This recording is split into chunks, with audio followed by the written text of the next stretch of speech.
یہ ربوہ سے ایک بچی نے سوال بھیجا ہے، کہتی ہیں کہ وطن کی محبت ایمان کا حصہ ہے۔ ٹھیک ہے۔ جو لوگ دنیا کمانے کے لیے اپنا وطن چھوڑ کر دوسرے ملک کی شہریت لے لیتے ہیں تو ان کی اپنے وطن کی شہریت تو ختم ہو جاتی ہے، کیا ایسے لوگوں کا عمل درست ہوتا ہے؟ کس وطن کی محبت ایمان کا حصہ ہے یہ نہیں بتایا انہوں نے۔ جی نہیں، اس کی وضاحت نہیں۔ اس کی وضاحت تو اسی میں موجود ہے، جب اللہ کے رسول نے یہ نہیں فرمایا کہ فلاں وطن کی محبت ایمان کا حصہ ہے، تو جو بھی کسی کا وطن ہو وہ اس کی محبت اس پر فرض ہو جائے گی۔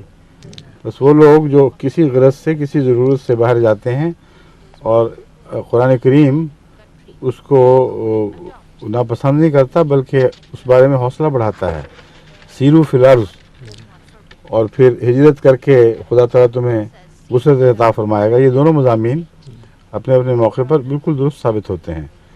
بس نہ صرف یہ کہ منع نہیں، بلکہ قرآن کریم چاہتا ہے کہ مسلمان دنیا میں پھیل جائیں، اور اگر کسی اور ملک کو اپنا ملک بنا لیا جائے تو پھر وہ آپ کا وطن ہے، پھر اس سے محبت کرنی چاہیے۔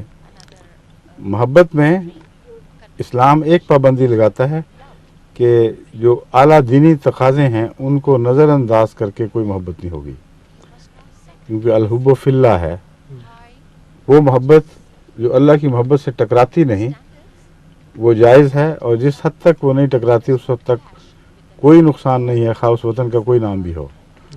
لیکن اگر وہ بنیادی اخلاقی تقاضوں سے جو خدا تعالیٰ نے سکھائے ہیں ٹکرانے لگے تو پھر وہ ایک اور مضمون شروع ہو جاتا ہے، وہاں فائق حق جو ہے وہ اللہ ہی کا ہے۔